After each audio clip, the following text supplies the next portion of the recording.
जी के दूसरे श्लोक में कहते हैं, धर्म प्रोजित तवोत्र परमो निर्मत्सराणाम सताम वैद्यम वास्तवमत्र वस्तु शिवदम तापत्रयोन्मूलनम श्रीमद्भागवते महामुनि कृते किं वा परैरीश्वरः सद्यो हृद्यवरुध्यते त्रिकृतिभिः शुश्रूषुभिस्तत्क्षणात्। विषय, अधिकारी, संबंध और प्रयोजन। भागवत में 4 विषय। सबसे पहला, भागवत का विषय क्या है। दूसरी बात, भागवत का अधिकारी कौन है। तीसरी बात, भागवत सुनने से किससे संबंध होता है। और चौथी बात, भागवत का प्रयोजन क्या है।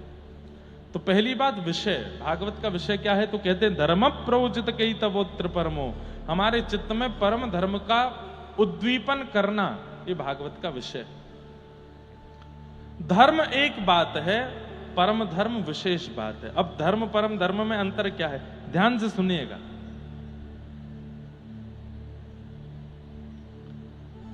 सुबह 6 बजे उठना, उठ करके स्नान ध्यान करना, उसके बाद मंदिर जाना, मंदिर जाकर के शंकर जी पर जल चढ़ाना, हनुमान जी पर चोला चढ़ाना, देवी मैया के आगे जोत जलाना, अपने गुरुदेव के यहाँ जाकर के जैसी उनकी परिस्थिति परंपरा है वैसा वो करना, घर आकर के माता पिता को प्रणाम करना, बाल बुक करके काम पर निकल जाना, ये धर्म है। रामनवमी मनाना, सीता नवमी मनाना, जन्माष्टमी मनाना, गणेश चतुर्थी मनाना, होली, दिवाली, रक्षाबंधन आदि आदियों पर सात्विक घर में पूजा करना, ये सब धर्म है।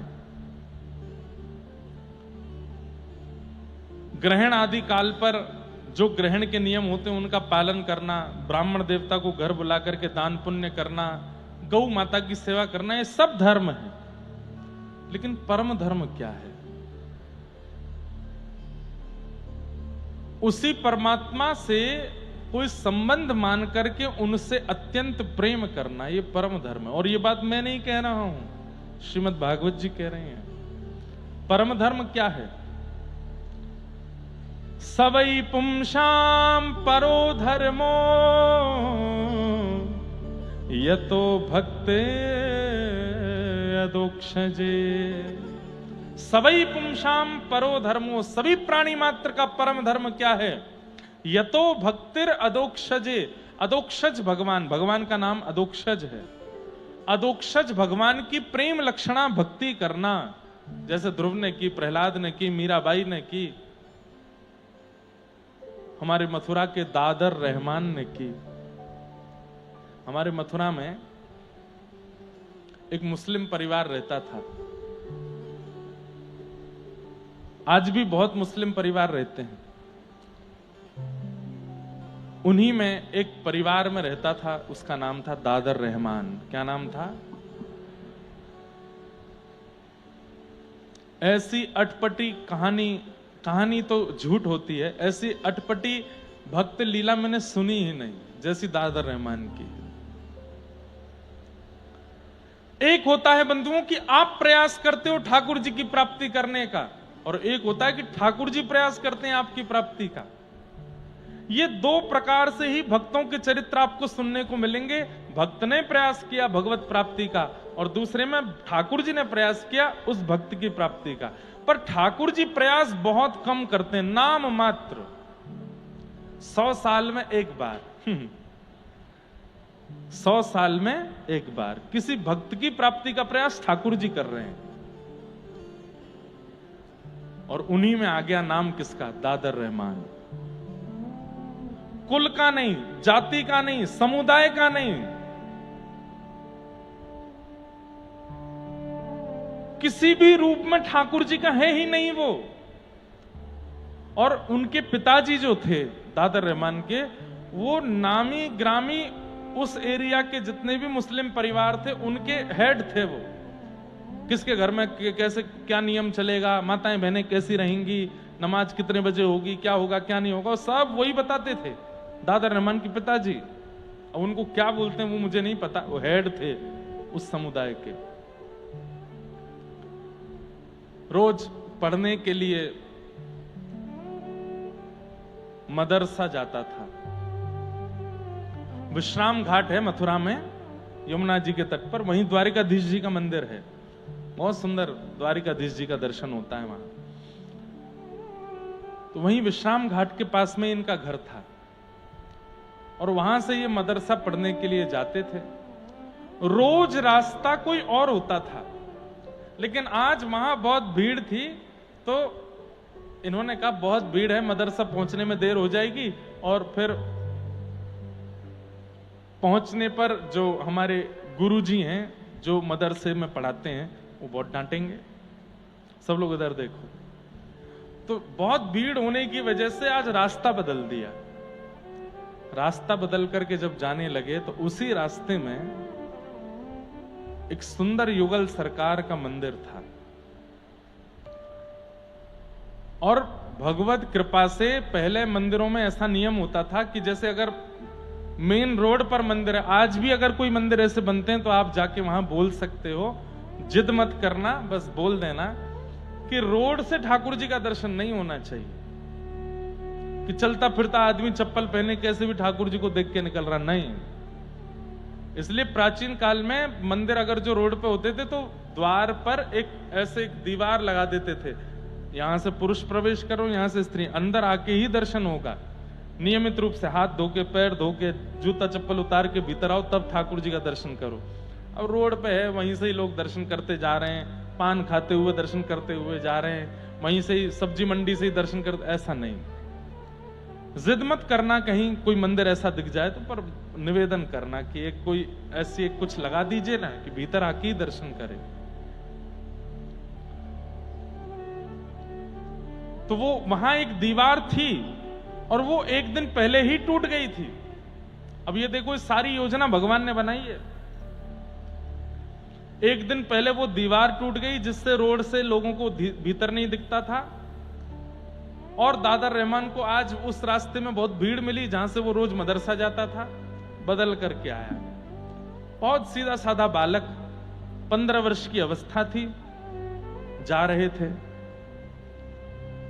बस ऐसे देखते हुए चल रहे थे। नगर में नया रास्ता था, तो नया रोड था, तो कौन सी दुकान है, क्या है क्या है। तभी एक झरोके में से भीतर देखा तो मुरली मनोहर लाल ऐसे त्रिभंग ललित श्याम सुंदर वंशी बजा रहे हैं, और श्री किशोरी जी कटाक्ष भर के उनको देख रही हैं, और बस ये रूप माधुरी। 4 कदम आगे गए और रुक गए, और फिर वापस आए, फिर देखा, और देख करके बस देखते रह गए।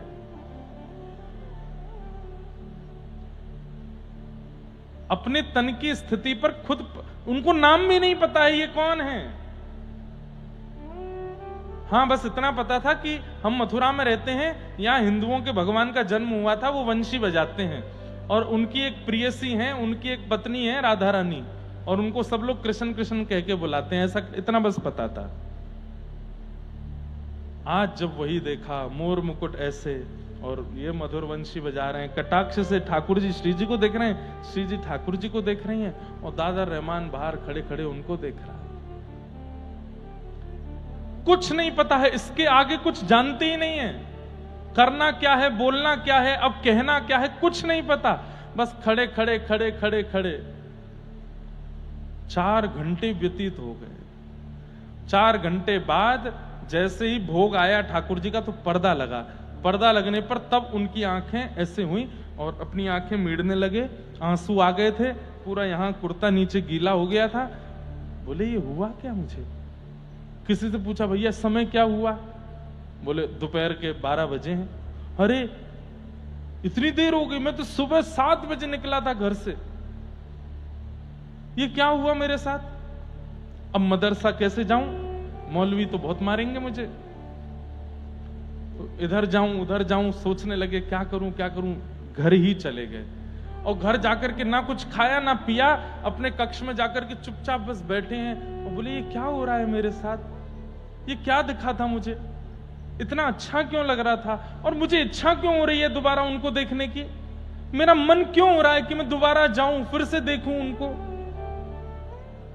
घबराहट होने लगी, कहीं ये पाप तो नहीं है, कहीं अम्मी को पता चले, अब्बा को पता चले, मारेंगे तो नहीं मुझे।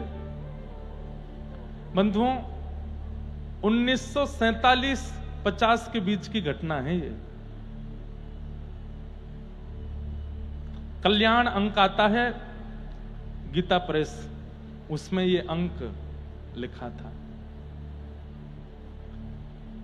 और वो दादर रहमान ना कुछ खाए ना पिए, बस पड़े पड़े रुदन कर रहे हैं।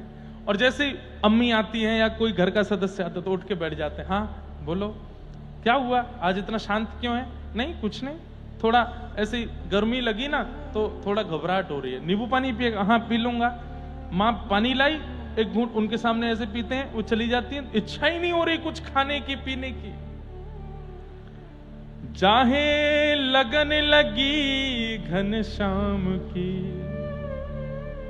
बहुत सुंदर पद है। ठाकुर जी की लगन जिसको लग जाती है, बंधुओं यहां सुनने तो आप लोग आते हैं पर अगर भूल से भी अगर ठाकुर जी ने पकड़ लिए ना तो किसी काम के रह नहीं पाओगे फिर। इसलिए ठाकुर जी ने खुली छूट देख रखी है कि भाई तुम लोग भजन साधन करके मुझे पकड़ लो, मैं अगर पकड़ूंगा तो फिर रोना नहीं बाद में, क्योंकि फिर किसी काम के रह नहीं पाओगे। बहुत सुंदर पद है। दादर रहमान को पता नहीं चल रहा है कि क्या, और बात भी तो नहीं कर सकते किसी से। किससे जाके कहूं, किसको बताऊं अपनी मन की वेदना? जिससे कहूंगा वही मुझे मारेगा। ये क्या कर रहा है तू? लेकिन किया तो मैंने कुछ भी नहीं है, मैं तो बस जा रहा था, देख लिया। अब मैं कैसे रुक गया, कितनी देर देखने लगा, इसमें मेरा क्या दोष है? अपने आप से ही बातें कर रहे हैं। रात भर सोए नहीं, तभी समय हुआ सुबह का। पक्षी आदि सब बोलने लगे, सब नहाने धोने जाने लगे। आप भी बड़े उत्सुक होकर के तैयार हो गए और मन में सोचते हुए जा रहे हैं, नहीं दादर कुछ गड़बड़ हो जाएगा, वहां से नहीं जाना है, अपने वाले मार्ग से ही चलते हैं। और बस जा रहे हैं उस रास्ते से जहां रोज मदर से जिस रास्ते से जाते थे, पर जैसे उस रास्ते पर गए, आज भीड़ भी नहीं है, लेकिन रुक गए। नहीं, अपने आप को समझा रहे, मैं रुकूंगा नहीं, बिल्कुल नहीं रुकूंगा वहां पे, गलत है ना, अपराध है, पाप है, लेकिन एक बार देख लूंगा बस। शायद हो सकता है एक बार देखने से जो घबराहट हो रही है, बेचैनी हो रही है, वो नहीं होगी। मदरसा ही तो पहुंचना है, चल लौट के चलते हैं ना वहीं से।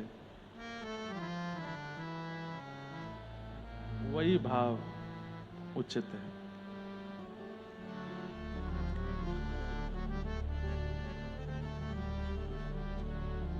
उस भाव ने ही ये कथा प्रकट की।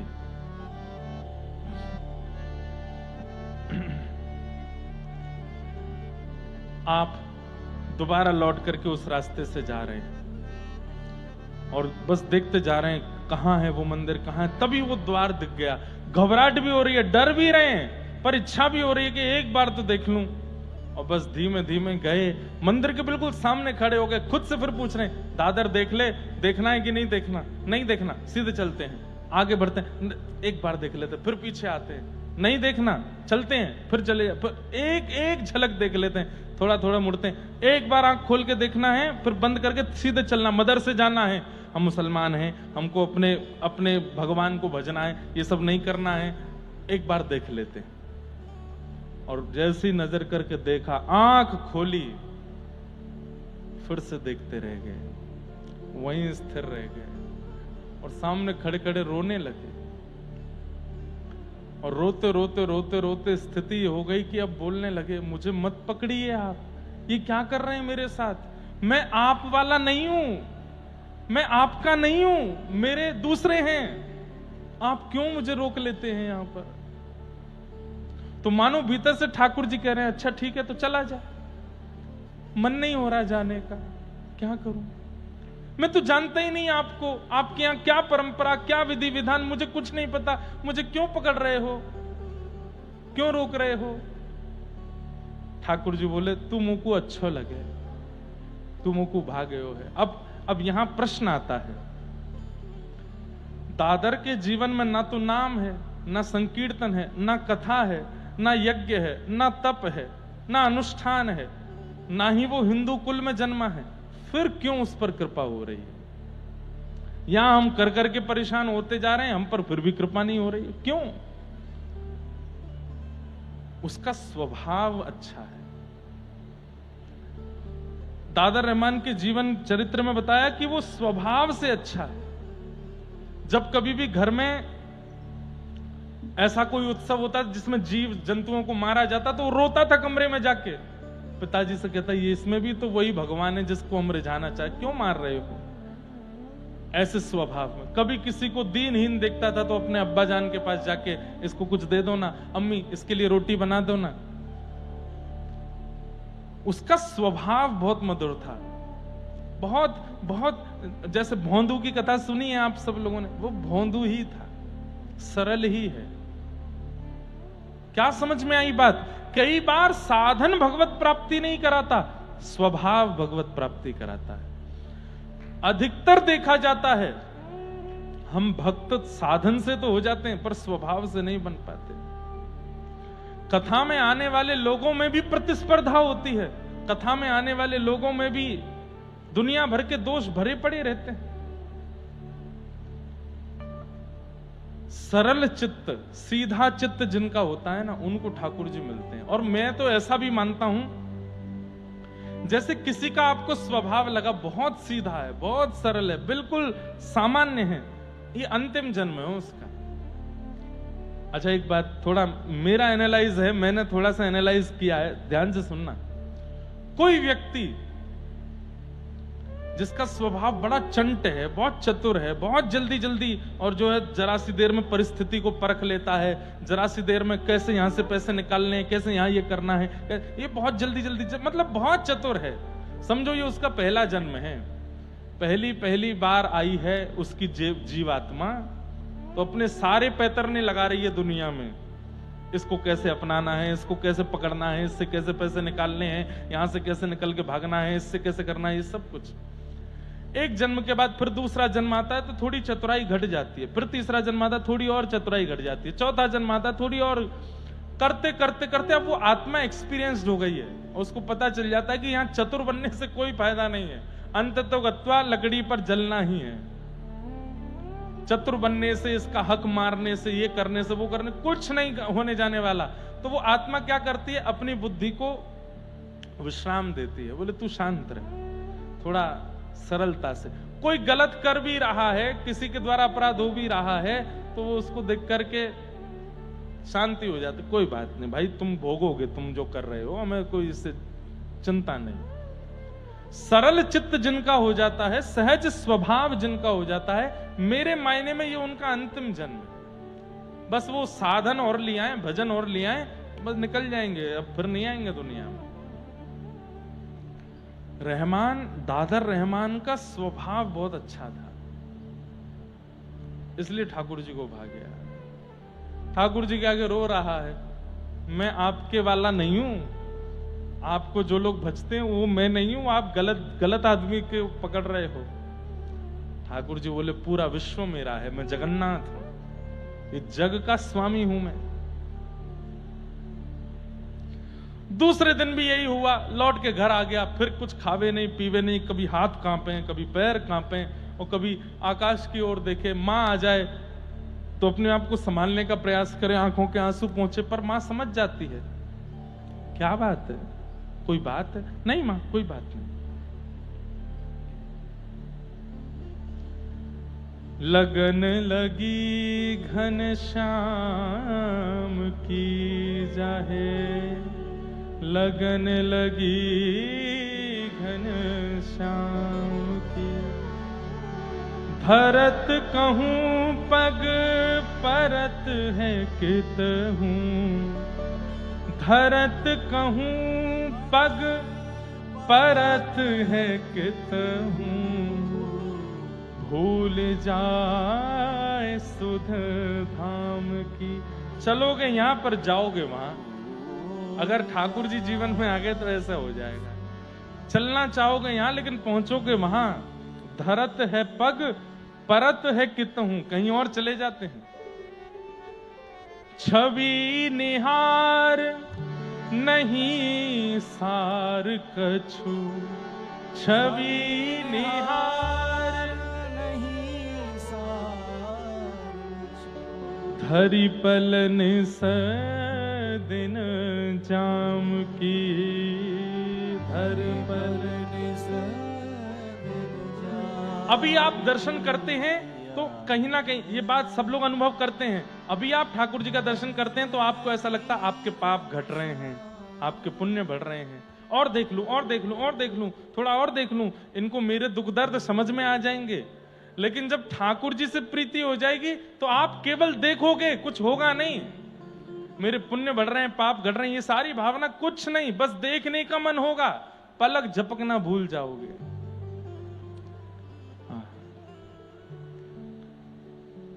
जित मुँह तित ही धावे, जित मुँह तित ही धावे, सूरत न छाया धाम की, सूरत न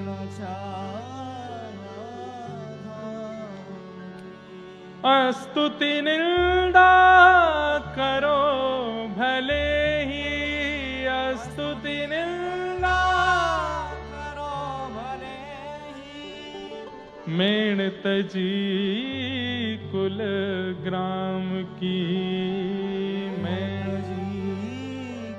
फिर तुम्हारी कोई स्तुति करे, कोई निंदा करे, कोई अपवाद करे, कोई भलाई करे, कोई बुराई करे, अरे करते रहो, मुझे इससे मतलब ही नहीं है।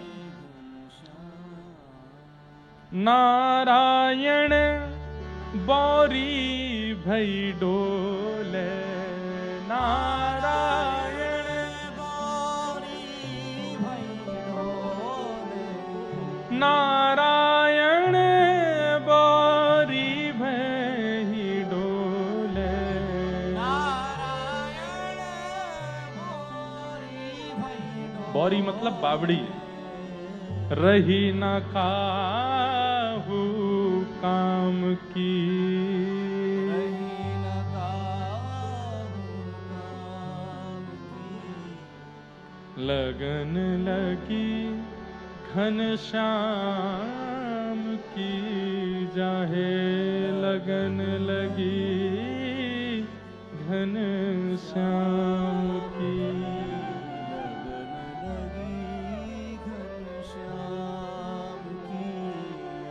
लौट के आ गए वापस। अगले दिन जैसे तैसे अपने आप को संभाल करके और उस मंदिर के रास्ते पर ना जाकर के पहुंच गए, कहां? मदरसा। तो इनके गुरुजी उन्होंने कहा, ये रहमान 2 दिन से क्यों नहीं आया था तू, क्या बात है? वो गुरुजी बुखार आ गया था मुझको इसलिए नहीं आया। अच्छा, मैं तो आज तेरे घर आने वाला था पूछने के लिए, सब ठीक है ना, और तो कोई बात नहीं है?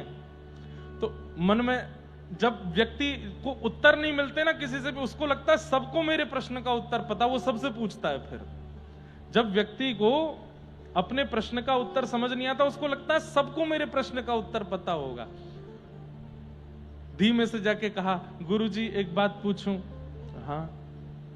आप नाराज तो नहीं होंगे? बोले नहीं। हम लोग मथुरा में रहते हैं, यहां जो मस्जिद हैं वो तो हम लोग जाते हैं, पर ये मंदिर कौन जाता है? ये मंदिर जो है ये कौन जाता है, और इनके अंदर जो है वो कौन है? इतने में तो मौलवी जी खड़े हो गए, डांटने लगे, तेरी हिम्मत, तू कहीं देख के आया क्या? किसी मंदिर में हो के आया क्या? नहीं नहीं, मैं तो बस पूछ रहा था, बस ऐसी कोई वो, मैं तो बस पूछ रहा था वहां कौन जाता है, और वहां जाने से अगर हम चले जाएं तो क्या होता है? अब तो मौलवी जी ने उसका हाथ पकड़ करके मोड़ दिया पूरा। छोटा सा बालक बोले, सच बता तू गया था क्या? नहीं नहीं नहीं, मैं नहीं गया था, मैं अंदर नहीं गया था। बोले बाहर से देख रहा था? नहीं नहीं नहीं, मैंने बाहर से भी नहीं देखा। बताया, बोले कि वो ऐसा होता है, वहां जाने से जहन्नुम में जाना पड़ता है, ये होता है वो होता है, और दोबारा वो पढ़ना पड़ता है, और फिर जाके मंदिर में ये, अपने मस्जिद में ये करना पड़ता, तब दोबारा तुम मुसलमान बनोगे, नहीं तो तुम मुसलमान नहीं होगे। बहुत कुछ समझाया। अब नहीं जाना कभी? नहीं जाऊंगा। उत्तर नहीं मिला। प्रेम ऐसा ही है बंधुओं, दुनिया समझा दे, मारे पीटे फटकारे, फिर भी समझ नहीं आता, और वो भी ठाकुर जी से हो जाए। और इसको तो हुआ ही नहीं था, ठाकुर जी को हो गया है रहमान से। घर गया, घर में जाके बैठा बैठा रो रहा था एकांत में।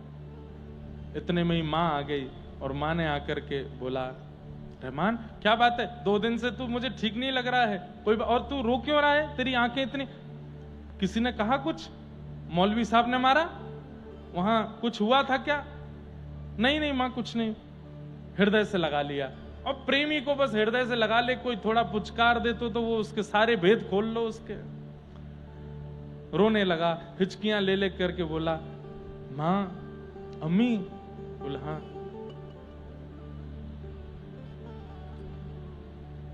हिंदुओं के भगवान का नाम क्या है, उसको बोलते क्या है? इतने में तो मां ने भी देखा, ये तू क्यों पूछ रहा है, क्यों पूछ रहा है, क्या बात है? नहीं मां कोई बात नहीं, बस ऐसे ही पूछ रहा था। क्या बात है, सही से बता। वहां तो मां भी नाराज हो गया। अब मतलब वो ये प्रश्न ऐसा था कि वो जिससे पूछता है वही नाराज हो जाता है। रुक जा, तेरे पिताजी आने दे, उनको बताऊंगी, उनसे पूछना। रो रहा था कोने में बैठ, नहीं उनसे मत कहिएगा कुछ भी। बोले नहीं आने दे। शाम को जब पिता आए, उन्हें बताया, लाला बैठ जाओ, जहां जगह मिले वहीं बैठ जाओ, बैठ जाओ। शाम को, अब वो तो दादर रहमान के पिताजी तो पूरे मुखिया थे, तो कट्टर अपने समुदाय के हेड थे। उनको जब मां ने बताया, बोले कि रहमान आज ऐसा ऐसा पूछ रहा था, उन्होंने तो कुछ पूछा ना, बस सीधे गए और सीधे जाके बोले, तूने ऐसा प्रश्न क्यों किया? बोले पिताजी बस ऐसे ही जानकारी के लिए। बोले जानकारी? उन्होंने 5 प्रश्न अपने समुदाय के पूछे, इसके बारे में बता, इसके बारे में बता, ये बता दे मुझे, वहां क्या लिखा है वो बता दे। वो नहीं बता। बोले अपने समुदाय का कुछ नहीं पता है तुझे, और उनके यहां का ये पूछ रहा है तू? हाथ बांधे, पैर बांधे, और लोहे की रोड से इतना मारा, इतना मारा, इतना मारा कि जीवन में कभी नाम भी मत लेना वहां का। मां ने आकर के रोका। बोले कि हम मथुरा में रहते हैं, ये उनके भगवान की जन्म स्थली है, हो सकता है कोई बाहर, इतने बालक रहते हैं, कोई हिंदू मित्र बन गया होगा, उसने सिखा दिया होगा। बोले बिल्कुल नहीं, लेना ही नहीं है नाम। आज के बाद यदि नाम लिया, आज तो केवल मारा है, अगली बार पता चला तो तेरे को जमुना जी में फेंक के आ जाऊंगा। और इनके एक चाचा का बेटा था, उसका नाम था कासिम। उसको बुला करके कहा कि कल से रहमान के साथ तू जाएगा, और पूरी खबर रखना, किससे मिलता है, कहां जाता है, किसको देखता है, कहीं ऐसा ना हो कि कोई हिंदू फकीर इसको ले जा करके और साधु महात्मा बना दे, और कुछ भी हुआ तो तेरी खैर नहीं। उसने कहा जी चाचा जी मैं जाऊंगा कल से। कासिम जाने लगा साथ में। 2-4-10 दिन तो ठीक रहे, लेकिन 10 दिन बाद ये कासिम को कुछ खाने के लिए अच्छा लगता था बाजार में, तो बोलते, ए कासिम तुझे वो अच्छा लगता है ना? बोले हाँ। खाएगा? बोले हाँ। खिलाऊं? बोले खिला दो ना। बदले में मुझे क्या देगा? बोले जो तुम कहो। बोले पक्का? बोले पक्का। कुछ नहीं चाहिए, बस एक रास्ते से हम लोग चलेंगे। हाँ तेरे को मैं दिलाता हूं। उसको वो चटपटा जो भी सामान था वो दिला। उसको क्या पता था कि उस रास्ते में क्या है, वो जा रहा है साथ में लेकर के। और सुन यहीं रुक जा, तू खाता रहे, मैं बस थोड़ी देर। बोले आप क्या करोगे खड़े होके? बोले कुछ नहीं, बस मैं खड़ा हूं, तू खा ले फिर चलेंगे। और वो खा रहा है और वो देख रहा है सामने, आंखों से विरल अश्रुधार गिर रही है, और बस ऐसे ही देख रहे हैं। बोले मुझे बीच में क्यों छोड़ दिया है? ना मैं वहां का हूं ना मैं यहां का हूं, एक तरफ लीजिए, या तो वहीं छोड़ दीजिए या अपने पास बुला लीजिए, ये बीच में क्यों अटका दिया? अब कासिम खाते खाते देखे ये भाईजान रो क्यों रहे हैं, ये देख कहां रहे हैं? और जैसे ही देखा तो मंदिर में ठाकुर जी और प्रिया जी। उसने वो सामग्री फेंकी, हाथ पकड़ा, भाईजान क्या कर रहे हो आप? चाचा जान को पता चलेगा क्या करेंगे? देख तू घर पे नहीं बताना, मैं तेरे को रोज ये चीज खिलाऊंगा, उससे भी बढ़िया वाला खिलाऊंगा, तू घर पे नहीं बताना, मुझे देखने दे।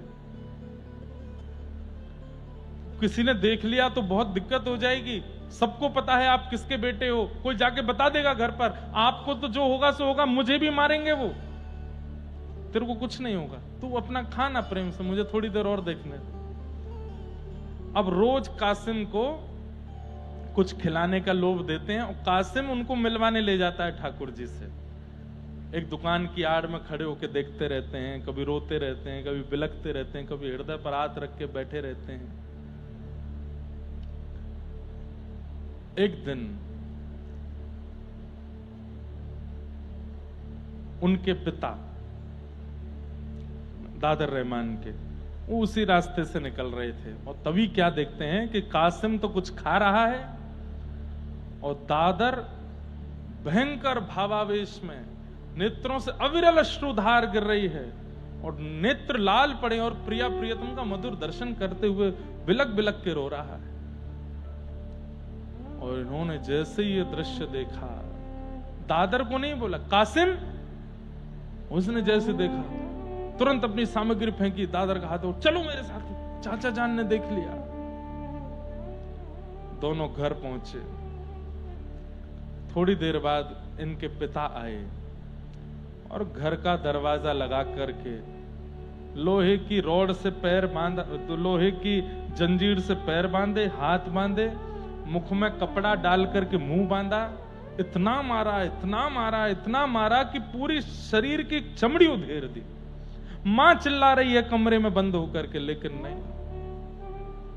और कासिम बस रो रहे हैं। पूछते हैं क्यों जाता है? बोले मुझे नहीं पता पिताजी, मेरा कोई दोष नहीं है, मैं कैसे वहां जा रहा हूं, मैं बहुत रोकता हूं अपने आप को, मैं बार बार मना करता हूं अपने आप से, नहीं जाना वहां पर, नहीं जाना, पर पता नहीं क्यों मुझे ऐसा लगता है कि मैं आपका पुत्र नहीं हूं।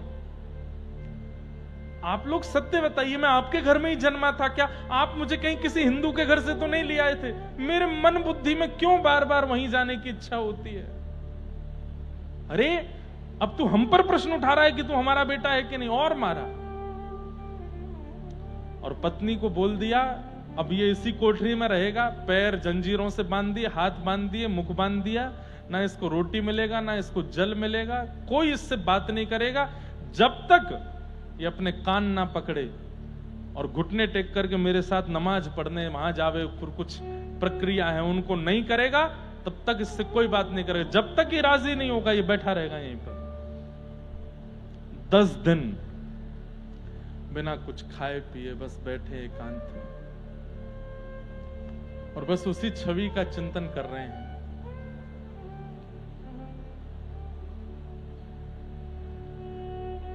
एक दिन 2 दिन तो छुपाव रहा, तीसरे चौथे दिन से ऐसी स्थिति कि इनकी अम्मी आकर के द्वार पर बोलती है, बेटा कुछ खाएगा? नहीं। कुछ पिएगा? नहीं। तेरे को भूख नहीं लगी? बोले ना। क्या है, क्या क्या चाहिए, कुछ तो बता। बोले कृष्ण और राधा रानी चाहिए, उनको लाके दे दो। मत बोला कर, तेरे अब्बा जान सुनेंगे, बहुत मारेंगे तुझे। मत बोला कर, तेरे हाथ जोड़ती हूं, तेरे पैर पूछती हूं, मत बोला कर उनका नाम।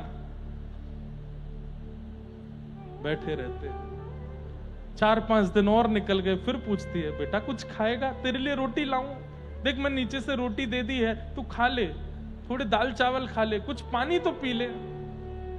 केवल राधा कृष्ण चाहिए, अब तो उन्हीं की भूख है, उन्हीं की प्यास है, उनसे ही मिलना है मां, और कुछ नहीं।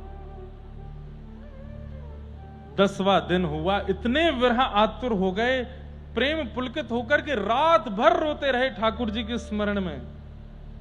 और बंधुओं 11वें दिन के प्रारंभ में जैसे ही पिता ने आकर के उस कोठरी में देखा, हथकड़ियां रखी हैं, बेड़ियां रखी हैं, ताला लगा है, लेकिन दादर रहमान वहां नहीं है।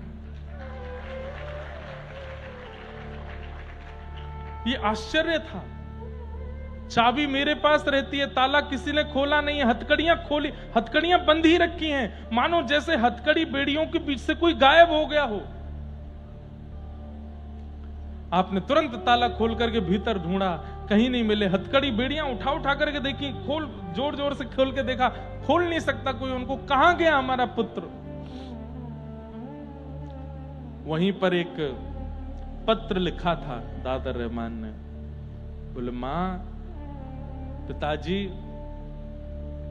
मैं जिनका हूं वो मुझे लेने आए हैं और मैं उनके साथ जा रहा हूं, आप मेरे लिए ज्यादा प्रयास मत करिएगा, मैंने आपको जो कष्ट दिया जो परेशानी दी उसके लिए मुझे क्षमा करना। और ऐसा कह करके वो पत्र छोड़ गए। मथुरा में ढूंढा, गलियों में ढूंढा, यमुना जी के तट पर ढूंढा, आगरा तक ढूंढा, लेकिन दादर रहमान नहीं मिले। केवल 11 दिन में भगवत प्राप्ति हो गई।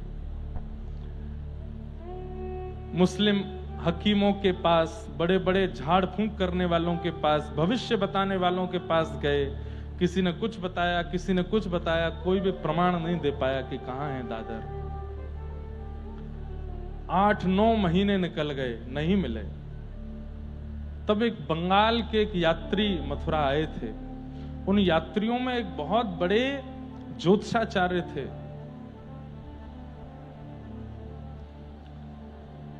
बंगाली थे। उनके पास आप गए और जाकर के रोते हुए बोले कि देखिए मैं दूसरे समुदाय का हूं, लेकिन मेरी बहुत बड़ी दिक्कत है, आप समाधान करो।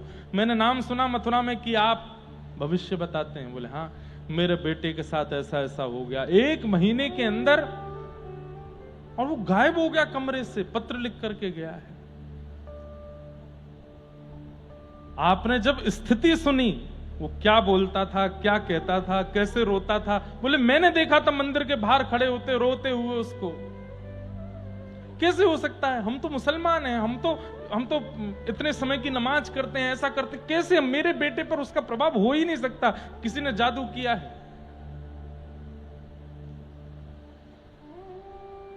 वो जो बंगाल के ज्योतिषी आए थे, संभवतः उनका नाम प्रमोद चट्टोपाध्याय, उन्होंने कहा आप जाइए, मैं कुछ संकेत होगा तो आपके घर भिजवा दूंगा। और सुनते ही वो तो गए, आप सुनते ही प्रमोद जी तुरंत मथुरा से वृंदावन की ओर गए, क्योंकि समझ गए थे जो जो लक्षण बताए हैं ये कृष्ण विहरणी गोपियों के, ये किसी सामान्य के नहीं हो सकते। और आपने वृंदावन में भ्रमण करते करते जब केसी घाट के पास जाकर के दूर देखा तो यमुना के पल्ली पार कुछ वृक्ष हैं और उन वृक्षों के बीच में कुछ चमक रहा है। यमुना जी पार करके जब आप वहां गए तो 2 वृक्षों के बीच में एक अनंत समाधि लगाए व्रजरज तन पर लपेटे हुए दादर रहमान बैठे थे। एक कौपीन पहन रखी है बस, और युगल नाम महामंत्र जप रहे हैं। आपने उनका जब दर्शन किया, कुछ कहना चाहा, लेकिन उन्होंने कोई प्रत्युत्तर नहीं दिया। जैसे ही आपने थोड़ी और वार्तालाप करनी चाहिए, आपने उनकी ओर एक बार देखा और देख करके कहा मेरे प्रिया प्रियतम आए हैं, मैं जा रहा हूं। और ऐसा कहकर के आपने तुरंत यमुना जी में छलांग लगा दी और वहीं अंतर ध्यान हो गए। फिर उसके बाद दादर रहमान कभी नहीं मिले। ये है। इसलिए भैया आप ठाकुर जी को पकड़ रहे हो, ठीक है, कहीं उन्होंने आपको पकड़ लिया तो फिर संसार के तो नहीं रह पाओगे। और यदि बहुत चाह हो कि वो पकड़ लें तो अपने स्वभाव को मधुर बना लो। नहीं है इच्छा इस संसार के, वैसे तो अब इच्छा वैसे लगती नहीं है इस संसार में रहने की, यहाँ के व्यवहार विचारों का निर्वहन करने की, बस इच्छा होती है वो मिल जाए। अपने स्वभाव व्यवहार को मधुर बना लीजिए और थोड़ा सह लीजिए, इस संसार में सह लीजिए। हमेशा के लिए दादर रहमान श्री प्रिया प्रियतम के मधुर सेवा में विलीन हो गए।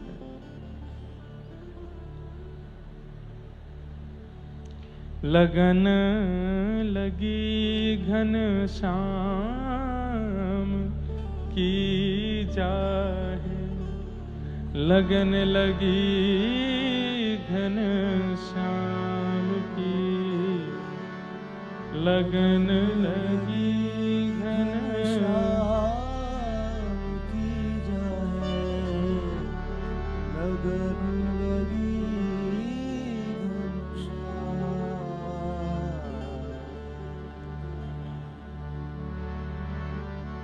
भागवत जी का विषय क्या कहता है? धर्म प्रवजित कई तवोत्र परमो। परम धर्म यानी कि प्रिया प्रियतम से प्रेम करना, यही परम धर्म है। आप लोग कहीं घबराना नहीं कि दादा रहमान जैसे हमारी हालत तो नहीं हो जाएगी, हम इतने पवित्र नहीं हैं। और मुझे पूर्ण विश्वास है हम आप सबके साथ ये हो ही नहीं सकता, क्योंकि हम अपनी स्थिति जानते हैं। इतनी पवित्रता हमारे स्वभाव व्यवहार में नहीं है कि ठाकुर जी ऐसे स्वीकार कर ले। हमें ही लगना पड़ेगा पीछे, हमें ही लगना पड़ेगा, और वो लगना ही परम धर्म कहलाता है। उनसे प्रीति, उनसे प्रेम।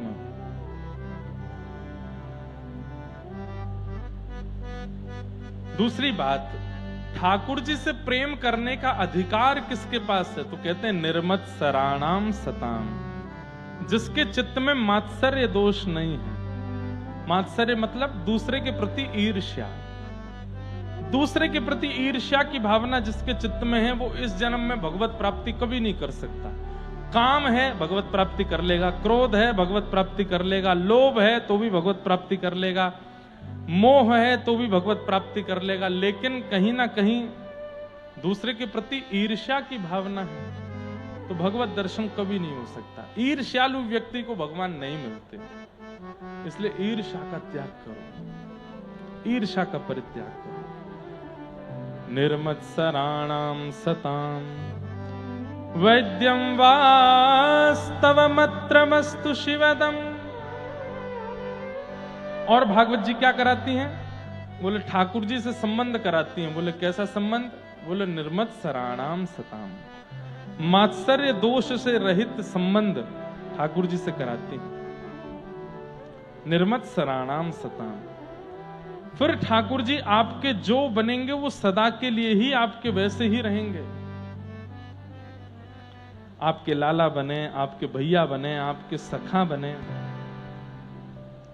वो जिस भी संबंध में आपके पास आएंगे वो सदा उसी भाव से ही रहेंगे। भागवत जी का आश्रय लेना पड़ेगा, बिना इनके आश्रय के संबंध की पुष्टि नहीं हो सकती। इसलिए वैद्यम वास्तवमत्र वस्तु शिवदम, ठीक ठाकुर जी से आपका संबंध। और बोले कैसा संबंध? शिवदम, कल्याणकारी संबंध कराती। तापत्रयोन्मूलनम, 3 प्रकार के तापों का उन्मूलन कर देती हैं भागवत जी। आदि दैविक, आदि भौतिक, आध्यात्मिक। फिर किसी भी प्रकार का ताप यानी कि कष्ट जीवन में नहीं रहता है। केवल एक ही कष्ट रहता है कि श्याम सुंदर हमें कैसे मिलेंगे, वो मुरली मनोहर हमें कैसे मिलेंगे, वो मधुसूदन माधव मुरारी, बस यही एक कष्ट रह जाएगा जीवन में। और कोई कष्ट कष्ट सा लगेगा नहीं। लाइट नहीं आ रही, एसी नहीं चल रहा, कोई बात नहीं। नमक खत्म हो गया है, केवल सब्जी मसालों की बनी है, कोई बात नहीं। रोटी में स्वाद नहीं है, घी नहीं डला है, कोई बात नहीं। कपड़े अनुकूल नहीं बचे पहनने को, कोई बात नहीं। गाड़ी का डीजल खत्म हो गया, पंचर हो गई, रिक्शा से जाना पड़ेगा, कोई बात नहीं। सब चीज में फिर एग्रीमेंट आ जाएगा, सब चीज में एग्री हो जाओगे, बस एक ही चीज में डिसएग्री रहोगे। ये कब मिलेंगे, इनकी प्राप्ति कब होगी, ये हमें कब मिलेंगे, इनकी प्राप्ति हमें कैसे होगी, हम ऐसा क्या करें कि बस ये हमें मिल जाए। बाकी जितनी भी अव्यवस्थाएं सब सहने को हम तैयार हैं, बस ये नहीं मिल रहे हैं, ये हमसे नहीं सहा जा रहा है।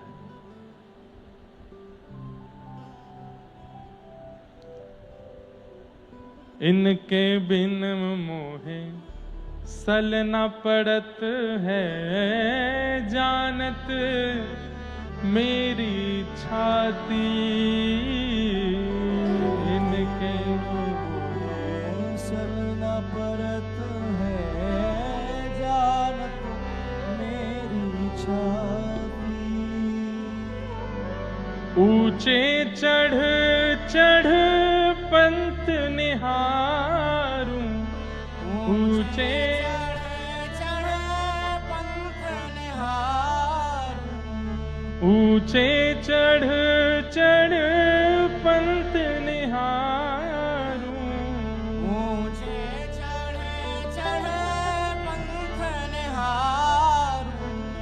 रोए रोए अखियां प्यासी गिरधर जन्म मरण रासा गिरधर जन्म मरण रासा गिरधर जन्म मरण रासा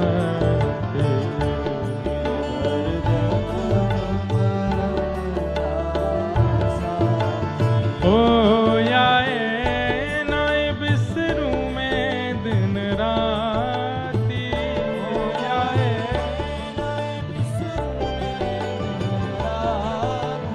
ओ याए नाय बिसरू मैं दिन राती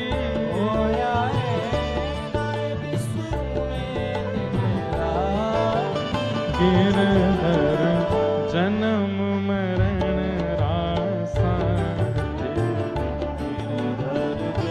करताल बजा के गाओ गिरधर जन्म मरण रासा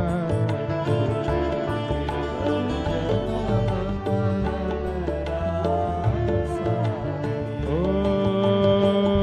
इनके बिन मोहे सलना परत है जानत मेरी छाती इनके बिन मोहे सलना परत है जानत मेरी छाती ओ ऊंचे चढ़ चढ़ पंथ निहारूं ऊंचे चढ़ चढ़ पंथ निहारूं ऊंचे चढ़ चढ़ पंथ निहारूं ऊंचे चढ़ चढ़ पंथ निहारूं रोए रोए अखियां प्यासी गिरधर जन्म मरण रासा गिरधर जन्म मरण ओ गिरधर जन्म मरण रासा गिरधर बोलो गिरधर गोपाल की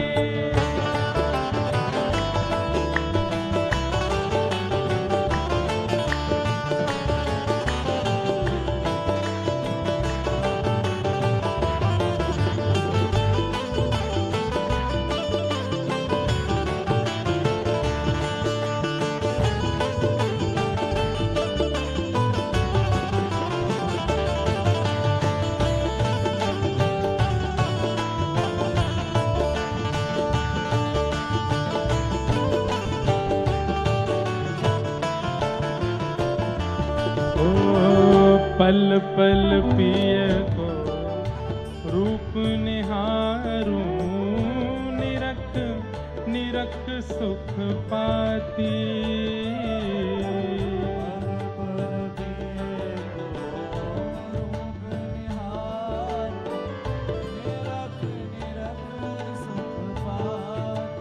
ओ पल पल पिय को रूप निहारूं निरख निरख सुख पाती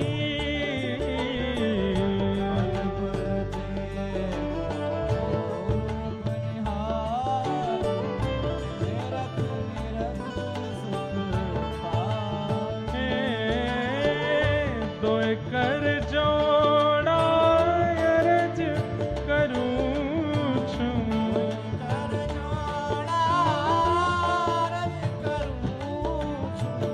दोए कर जोड़ा अर्ज करूं छूं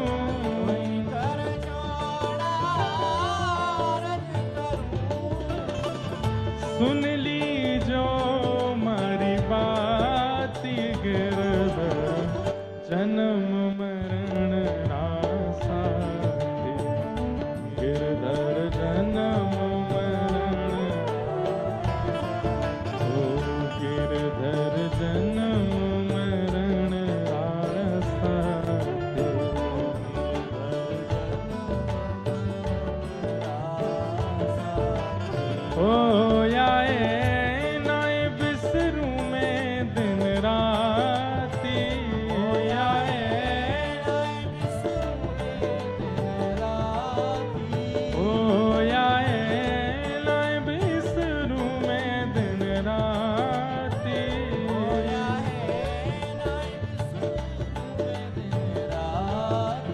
गिरधर जन्म मरण रासा रे, गिरधर जन्म मरण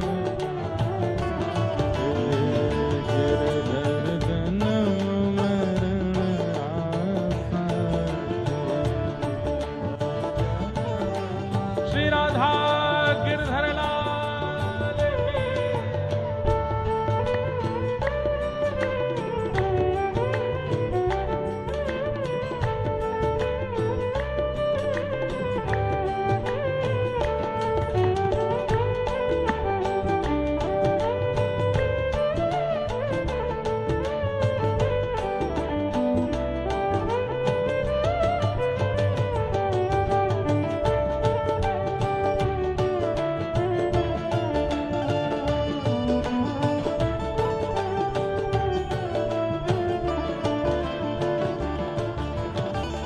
यह संसार सकल जग झूठा, झूठा कुल रानाता।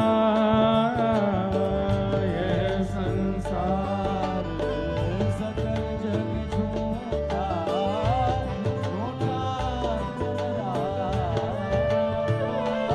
ओ यह संसार सकल जग झूठा, झूठा कुल रानाता। संसार सकल जग झूठा, झूठा कुल रानाता। संसार में सब झूठे हैं, सांचो एक राधा रमण, झूठो सब संसार। आपको भी नहीं लग रहे हैं और कभी लगेंगे भी नहीं। भगवान ना करे कि इस संसार की नीरसता कभी पता चले।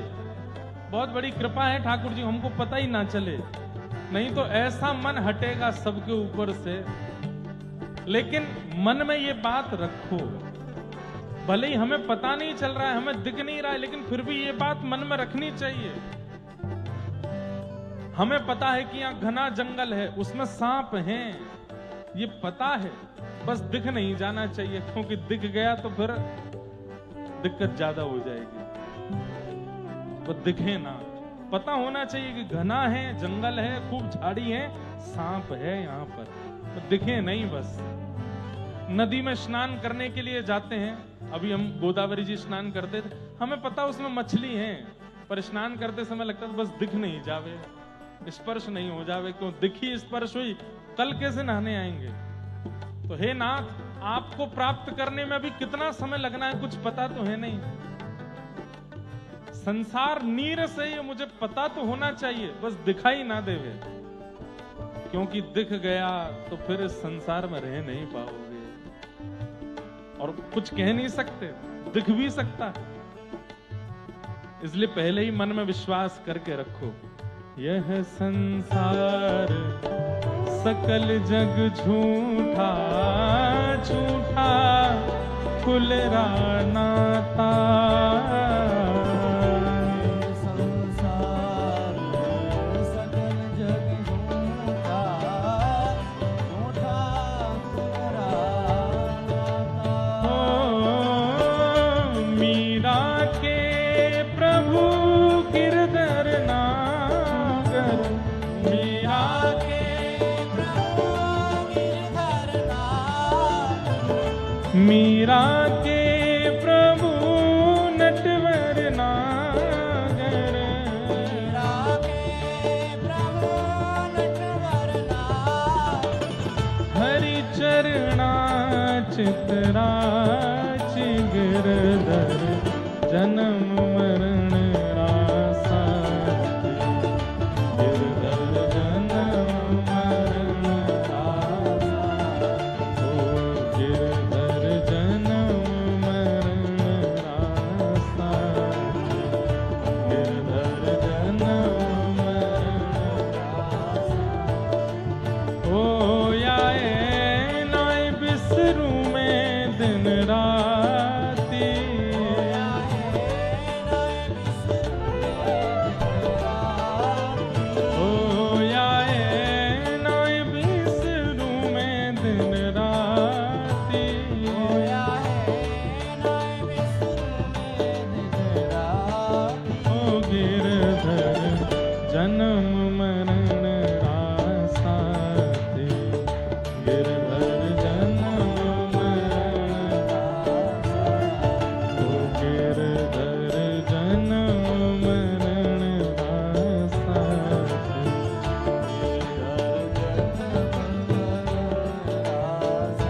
गोविंद मेरो है गोपाल मेरो है, गोविंद मेरो है गोपाल मेरो। मेरा गिरिवर हरि नंदलाल मेरो है, मेरा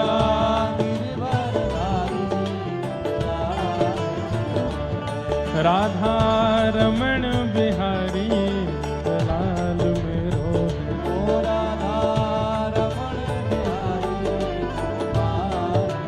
हे गोविंद मेरो है गोपाल मेरो है,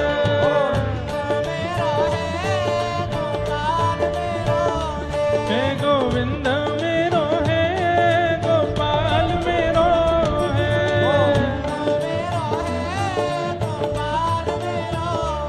हमारे भारत में एक व्यास जी हुए, उनका नाम था श्री डोंगरे जी महाराज। क्या नाम था? जोर से बोलो। बहुत अच्छे वक्ता, और उनकी परंपरा से व्यासपीठ इतनी आगे बढ़ी।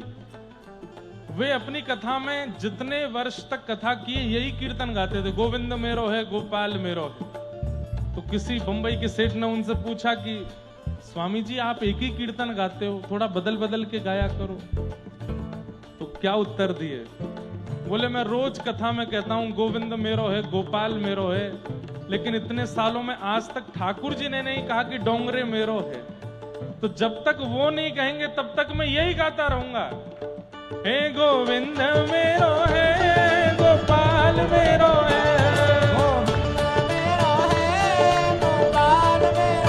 और इसी भाव से गाइए, इसी भाव से पुकारिए कि ठाकुर जी हमें भी आपसे सुनना है कि हम भी आपके हैं। हे गोविंद गोविंद गोविंद मेरो है गोपाल मेरो है, हे गोविंद मेरो है गोपाल मेरो है। ओ राधा रमण बिहारी नंदलाल मेरो,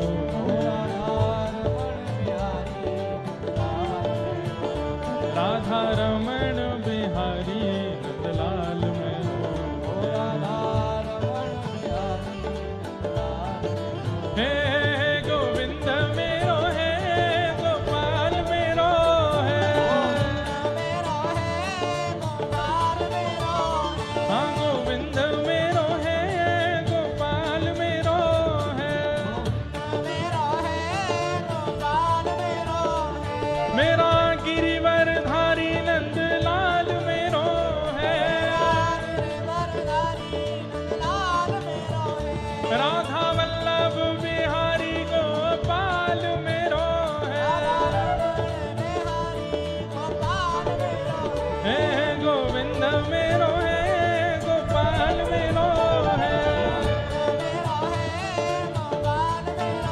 हे गोविंद मेरो है गोपाल मेरो है, हे गोविंद मेरो है गोपाल मेरो है। प्यारो कुंज बिहारी नंदलाल मेरो है, राधा रमण बिहारी गोपाल मेरो है, हे गोविंद मेरो है गोपाल मेरो है, हे गोविंद मेरो है गोपाल मेरो है। जय जय गोविंद गोपाल गाओ रे, जय जय गोविंद जय जय मुरली मनोहर गाओ रे, हे जय जय गोविंद गोपाल गाओ रे, हे जय जय मुरली मनोहर गाओ रे, हो जय जय गोविंद गोपाल गाओ रे, जय जय मुरली मनोहर गाओ रे, हाँ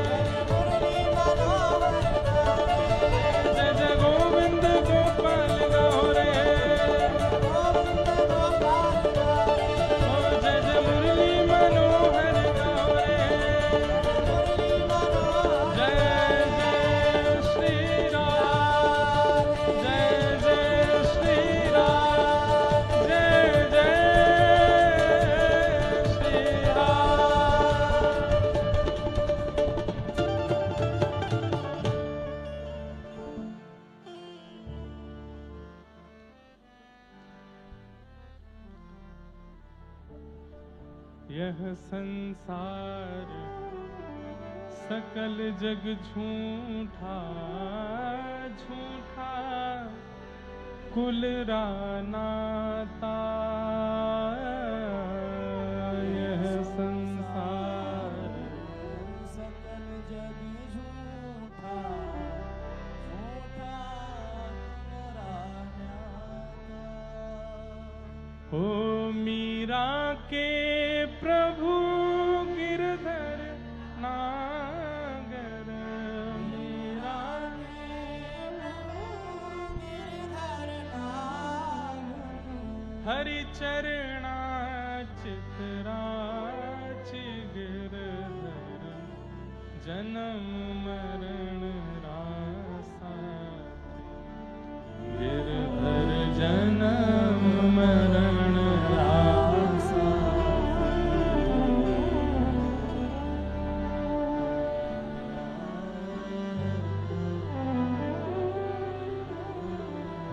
तो जो साचे हमारे ही हैं, बस उनसे परिचय समझने के लिए आप कथा में आते हो। उनको थोड़ा और जान लें और समझ लें, उसके लिए ही तो कथा में आते हैं हम। और श्रीमद् भागवत वही करती हैं। वैद्यम वास्तव मत्र वस्तु शिवदम तापत्रयोन्मूलनम। ठाकुर जी से हमारा वास्तविक संबंध क्या है वो स्पष्ट होता है। कथा धीरे धीरे सुनते रहो सुनते रहो सुनते रहो, एक दिन वो स्पष्ट हो जाता है। और वो स्पष्ट हो जाए तो फिर उस मार्ग से ठाकुर जी को प्राप्त कर लो, उस भाव से प्राप्त कर लो। दादर रहमान का तो स्पष्ट ही नहीं हो पाया, ठाकुर जी ने प्रेम किया ना। तो भागवत जी वो स्पष्टीकरण कराते हैं। हमारे पास साधन है, हमारे पास रास्ता है, हमारे पास पहुंचने का तरीका है। कई बार बिना साधन रास्ते और तरीके के भी पहुंच जाते हैं। दादर रहमान सरी के हमारे रसखान सरी के, अकबर की बेगम क्या नाम था, ताज बेगम, ऐसे कई हैं जो बिना साधन के भी प्राप्त किए हैं, पर उनको ठाकुर जी ने चुना। और केवल ऐसा नहीं कि मुस्लिम भक्तों को ही ठाकुर जी ने सुना, ये तो एक दो नाम हमको याद हैं, कई हैं ऐसे जिनको ठाकुर जी ने चुना है। जैसे पुंडलीक आपके महाराष्ट्र के, वो तो माता पिता की सेवा कर रहे थे, वो थोड़ी ठाकुर जी का भजन कर रहे थे। ठाकुर जी अपने आप आ गए, द्वार पर आकर के थाड़े हो गए। ए पुंडलीक, हम प्रसन्न होकर तुझे दर्शन देने आए हैं। पुंडलीक बोले, आपको प्रसन्न करने के लिए मैंने कुछ किया ही नहीं, फिर क्यों हो गए? अरे माता पिता की सेवा कर रहे हो, हम प्रसन्न हो गए इससे। आपको प्रसन्न करने के लिए थोड़ी, जिनको प्रसन्न करने के लिए कर रहा हूं वो तो हो जाएं। अरे द्वार पर भगवान आए हैं, आसन तो दे दो। ईंट खिसका दी, वो खड़े हो जाओ इस पर। जब माता पिता की सेवा से फ्री हो जाऊंगा तो आ जाऊंगा आपके पास। पुंडलिक साधन नहीं कर रहा है, ठाकुर जी रीझ गए। न जाने कौन से गुण पर दयानिधि रीझ जाते हैं। कौन सी बात आपकी अच्छी लग जाए, कुछ पता थोड़ा ही है। बस उनको अच्छी लगे ऐसी बातें करते रहो, ऐसा व्यवहार करते रहो, ऐसी चर्चाएं करते रहो।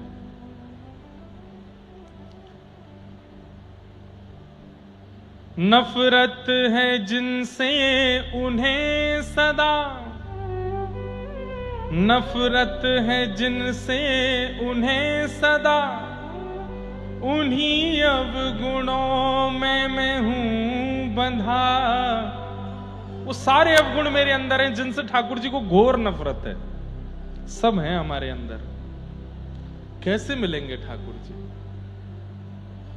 बस हम कभी कभी कहते हैं कैसे मिलें कैसे मिलें कैसे मिलें, ये मत पूछो। ऐसे कौन कौन से व्यवहार हैं जिनसे वो दूर हो जाते हैं, उनकी लिस्ट बना करके बस वो नहीं करो। प्राप्ति के साधन करना एक विषय होता है, और जिनसे वो दूर हटते हैं वो ना करना एक विशेष विषय होता है। जैसे आपका कोई मित्र है और मित्र खुश कैसे होता है? उसको समोसा खिलाओ खुश होता है, उसको वड़ा पाव खिलाओ खुश होता है, उसको जो है ठंडा वाला दूध रोबजा वाला पिलाओ खुश होता है। लेकिन वो दुखी कैसे होता है? वो बगल में बैठा है, तुम किसी और से बात कर रहे हो, वो दुखी होता है। अब तुमने भले उसको समोसा खिलाया, भले उसको रोबजा पिलाया, भले उसको वड़ा पाव खिलाया, लेकिन उसको जो पसंद नहीं है वो एक बार करोगे वो दूर हो जाएगा, है ना? हमारे साथ ऐसा ही है। ठाकुर जी मिलते किससे हैं? वो सारे साधन हम करते हैं, पर ठाकुर जी जिससे दूर हो जाते हैं वो साधन भी हम रोज करते हैं, तो फिर मिलने वाले साधन से कोई फायदा नहीं। अब एक बार दोस्त आपका दूर हो गया, अब उसको भले तुम समोसा की फोटो भेजते रहो, भले उसको तुम वड़ा पाव की फोटो भेजते रहो, भले उसको तुम रोबजा बना बना करके घर में नया नया, देख तू देख मान जा, तेरे लिए देख ये बनाया मैंने, ये तेरे को खिलाऊंगा, तू आ जा। तू पहले अपना व्यवहार सुधार, जो मुझे पसंद नहीं है वो करता रहता है, कैसे आ जाऊं तेरे पास? यही चल रहा है हमारे ठाकुर जी के बीच में। ठाकुर जी को अच्छा लगता है वो सब हम ठाकुर जी को, देखो हम कथा सुनने जाते हैं, देखो हम पंढरीनाथ दर्शन करने जाते हैं, देखो हम एकादशी का व्रत करते हैं, देखो हम कंठी माला पहनते हैं, ठाकुर जी देखो हम तिलक स्वरूप धारण करते हैं।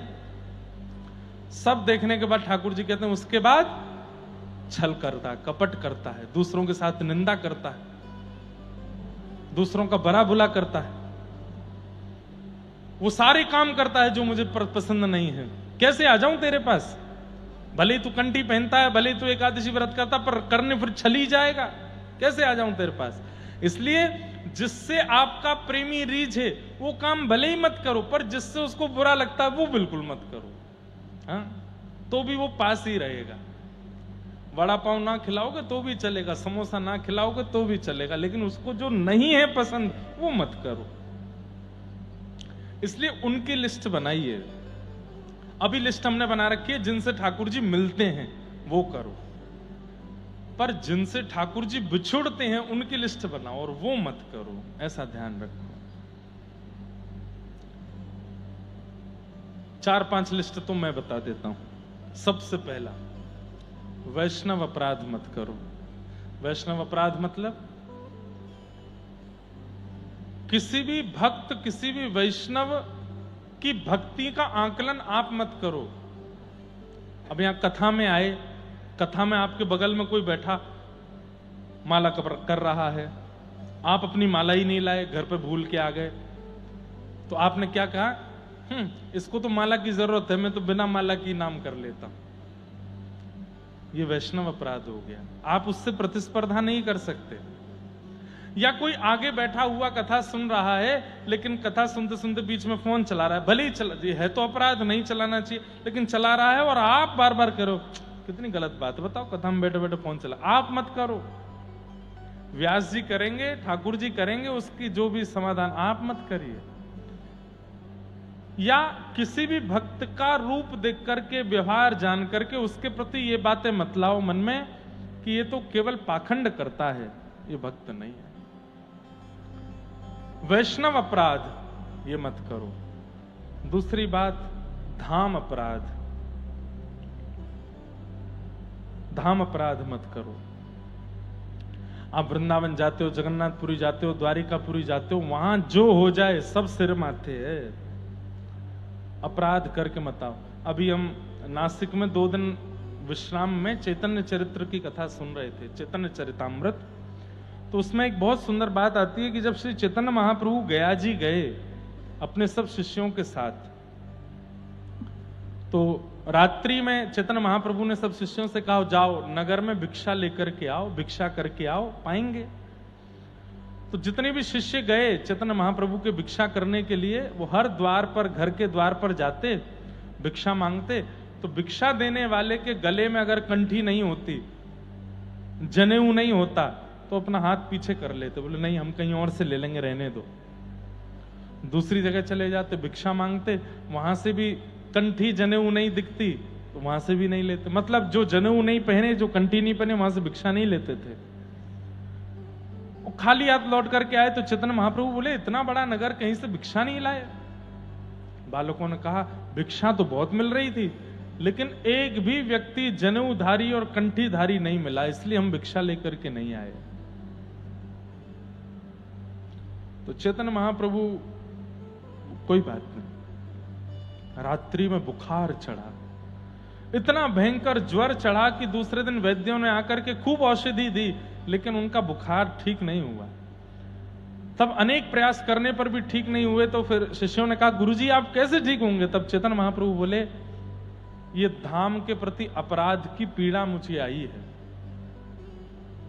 हम धाम में हैं, अब धाम का व्यक्ति चाहे जैसा हो, उसके प्रति अपराध नहीं करना है। वो जनेऊ नहीं पहने, कंठी नहीं पहने, इसका आकलन, इसका निर्णय मुझे नहीं लेना है, तुम्हें नहीं लेना है। हम बाहर से आए हुए व्यक्ति हैं, धाम के जो प्रमुख भगवान हैं वो देखेंगे उनको, हमें तो उनके प्रति श्रद्धा ही रखनी है। जाओ उन्हीं बिना जनेऊ और कंठी वालों के यहां से भिक्षा लेकर के आओ। भिक्षा लेकर के आए, जैसी भिक्षा पाई तो बुखार उतर गया। क्या समझाया कि धामी के प्रति निंदा मत करो, धामी के प्रति अपराध मत करो, उससे ठाकुर जी नाराज होते हैं। तो पहला, वैष्णव अपराध मत करो, धामी के प्रति। ये तो मैं बहुत बड़ी बड़ी बातें बता रहा हूं जिससे ठाकुर जी नाराज होते हैं। छोटे छोटे भी कई ऐसे अवगुण हैं जिनसे ठाकुर जी नाराज हो जाते हैं। तीसरा, ग्रंथ के प्रति अपराध मत करो, भागवत जी के प्रति, रामचरितमानस के प्रति, भक्तमाल के प्रति, गीता के प्रति, इन सब में आकलन मत करो, ये श्रेष्ठ हैं, ये अश्रेष्ठ हैं, ये ज्यादा बढ़िया है, ये नहीं है ना। सबके प्रति सम रहो। और गुरुओं के प्रति प्रतिस्पर्धा मत करो, मेरे गुरुजी ज्यादा बढ़िया हैं, इनके गुरुजी इतने बढ़िया नहीं हैं, इनके गुरुजी तो ऐसे हैं, मेरे गुरुजी ऐसे हैं, आदि आदि आदि आदि, ये सब भावनाएं चित्त में मत लाओ। ये सब वो गुण हैं जो ठाकुर जी को प्रिय नहीं। तो जिनसे ठाकुर जी मिले उनकी लिस्ट अब मत बनाओ, जिनसे ठाकुर जी दूर होते हैं उनकी लिस्ट बनाना शुरू करो, और वो ना करें ऐसा व्यवहार करो। उसमें फिर आता है, छल मत करो, कपट मत करो, किसी के प्रति द्वेष मत करो, किसी की निंदा मत करो, किसी के बारे में गलत प्रचार मत करो। ये सारी बातें ठाकुर जी को प्रिय नहीं। तो जो ठाकुर जी को अप्रिय लगने वाले व्यवहार हैं उनको मत करो, उनसे बचे रहो।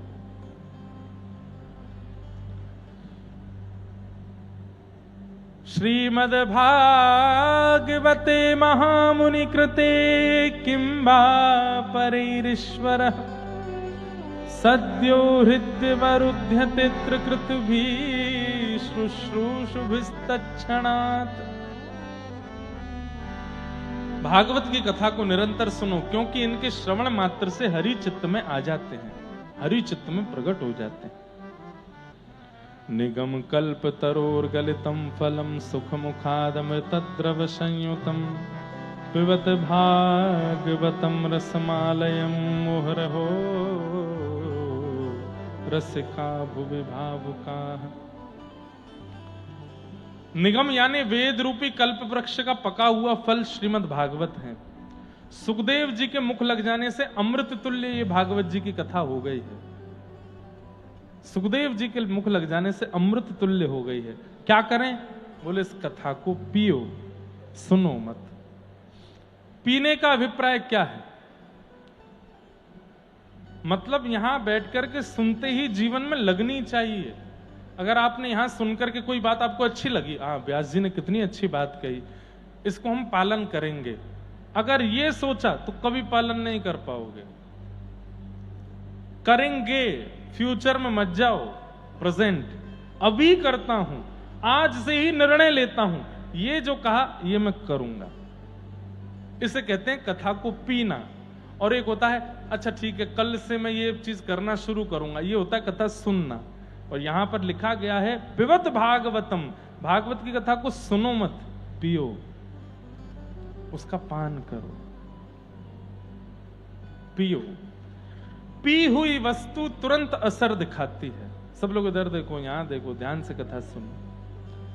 पी हुई वस्तु तुरंत असर करती है, कथा का असर तुरंत होना चाहिए। 1 दिन बाद, 2 दिन बाद, 4 दिन बाद, 10 दिन बाद नहीं। आप सोचो कि 7वें दिन कथा पूरी होगी, 8वें दिन से मुझ में असर आएगा, कभी नहीं आएगा। अभी यहीं बैठे बैठे नहीं आ रहा है तो कभी नहीं आएगा। यहां आ गया तो आएगा, यहां नहीं आया तो वहां नहीं आ सकता। ये वो बात होती है ना कि भाई हॉस्पिटलाइज्ड हुए तो हॉस्पिटल में इंजेक्शन लगते ही ठीक होना शुरू हो गए तो ठीक हो गए। अब इंजेक्शन लगा के डॉक्टर कहे जाओ घर जाओ ठीक हो जाओगे ना, डॉक्टर से बोलो पहले ठीक होने दो तब जाऊंगा घर, क्योंकि आपने तो कह दिया घर जाओ, घर जाके भी ठीक नहीं हुआ तो अच्छे डॉक्टर क्या करते हैं, बोले एक काम करो आज रात यहीं हॉस्पिटल में एडमिट हो जाओ, कोई दिक्कत होगी तो हम देख लेंगे। हाँ, दवाई लेते ही, इंजेक्शन लेते ही तुरंत असर होना चाहिए तो आपका रोग ठीक हो रहा है। और यदि आप प्रतीक्षा कर रहे हो कल ठीक हो जाएंगे, परसों हो जाएंगे, परसों करा तो लिया ऑपरेशन अब हो जाएंगे ठीक ना, तभी ठीक होने चाहिए, उसके बाद से ही परिवर्तन आना चाहिए, नहीं तो वो बीमारी लगभग हमेशा रहेगी आपके अंदर। यहां असर नहीं हुआ तो घर पे तो कभी नहीं होगा। इसलिए 3 घंटा जो आप कथा सुनते हैं 6 से लेकर के 9 बजे तक, इस बीच में अनुभव कीजिए कि मुझ में असर हो जाए, मुझ में परिवर्तन हो जाए, क्योंकि यहां नहीं हुआ तो वहां नहीं होगा। आज नहीं हुआ तो कल पे ऊपर, कल का विचार करो, कल होगा, कल भी नहीं हुआ तो परसों होगा, परसों नहीं हुआ तो तरसों होगा, 7 दिन में नहीं हुआ तो अगली कथा की प्रतीक्षा करो, कब होगी अगली कथा, उसको श्रवण करेंगे तब होगा। कथा पंडाल में ही होना चाहिए, घर तक के लिए विचार मत करो, प्रतीक्षा मत करो।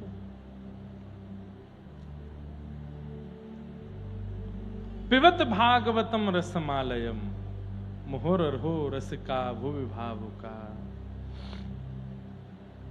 और कैसे पिए, कब तक पिए, बोले पीते रहो जब तक असर ना हो, जब तक परिवर्तन ना लगे, जब तक चित्तवृत्ति बदले ना। अब भगवत गीता भगवान ने अर्जुन को सुनाई, गीता सुनने के बाद असर हुआ अर्जुन पर ना, तुरंत होता चल रहा है। ठाकुर जी बोलते जा रहे हैं और अर्जुन परिवर्तित होता जा रहा है, यही तो कथा का स्वरूप है। पर आज की डेट में क्या होता है, हजारों की तादाद में भीड़ आ जाती है, पर परिवर्तन 1-2 में ही होता है, सब में नहीं। और ये आज ही नहीं होता, महाभारत में जब भगवान गीता सुना रहे थे तब अर्जुन अकेला नहीं सुन रहा है, सब सुन रहे हैं, सारी सेना सुन रही है, समस्त पांडव भी सुन रहे हैं, पर असर केवल अर्जुन पर हो रहा है। पिबत भागवतम रसमालयम, पियो कथा की इस सुंदर धारा को पियो।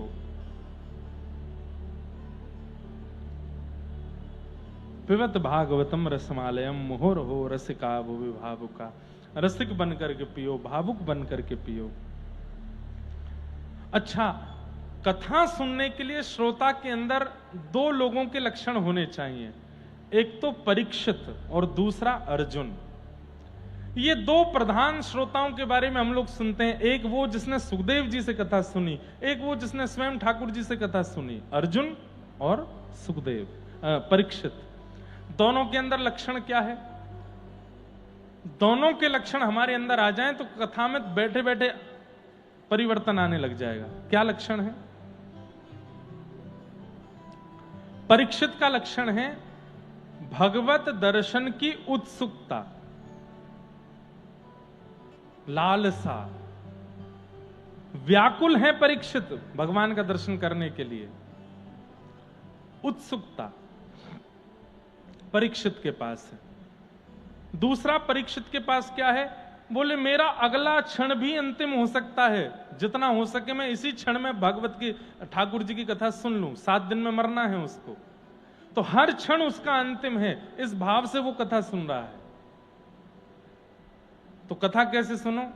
आज की कथा सुन जाएं, कल आके फिर और सुनना, कल का कोई पता थोड़ी है कल हम आ पाएंगे कि नहीं, कल की कोई भरोसा नहीं है। कल का आप चलो, आपको अपना भरोसा हो, व्यास जी का भरोसा नहीं है, व्यास जी नहीं आए तो, व्यास जी कोई कुछ हो गया तो। इसलिए अभी, आज मुझे अभी सुनना है, अभी परिवर्तित करना है अपने चित्त को, अभी दर्शन करना है ठाकुर जी का, तल पर नहीं जाना है मुझे। ये स्थिति परीक्षित की है। और अर्जुन की परिस्थिति क्या है? पूर्ण समर्पण। करिष्ये वचनम तव, ठाकुर जी के प्रति इतना समर्पित है, आप कहोगे दिन तो दिन, आप कहोगे रात तो रात। व्यास के प्रति ऐसी समर्पण की स्थिति श्रोता की हो जाए तो अर्जुन और परीक्षित इन दोनों के व्यवहार यदि चित्त में आ जाए तो कथा अभी असर करेगी, कल नहीं, अभी अभी असर होगा उसका।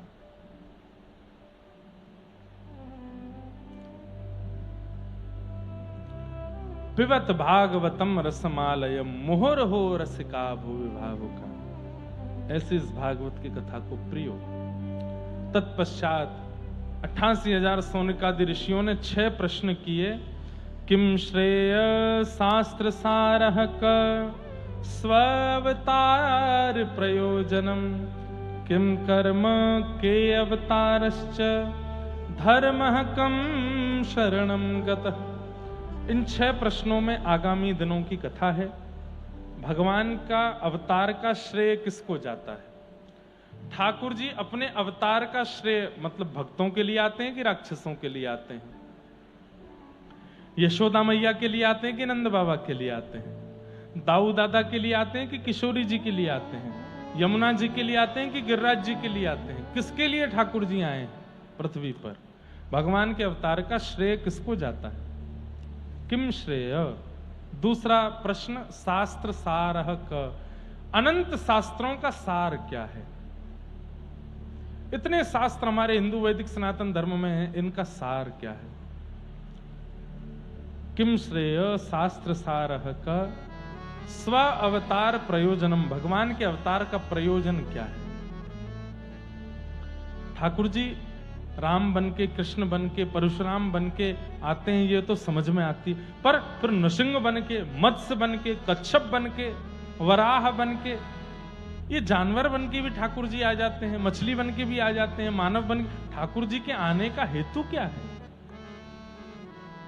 स्व अवतार प्रयोजनम, किम कर्म, भगवान के कर्म क्या है, करते क्या है भगवान? हमने तो सुना है वो भ्रगुटी टेढ़ी करते हैं तो पूरी पृथ्वी बन जाती है, वो मुस्कुरा जाते हैं तो पूरी धरती चल जाती है, और वो जरा से क्रोध में भरते हैं तो नूतन प्रलय हो जाता है। जिनके सोचने से सब कुछ हो जाता है, उनको करने की क्या आवश्यकता है? वो कर्म क्या करते हैं?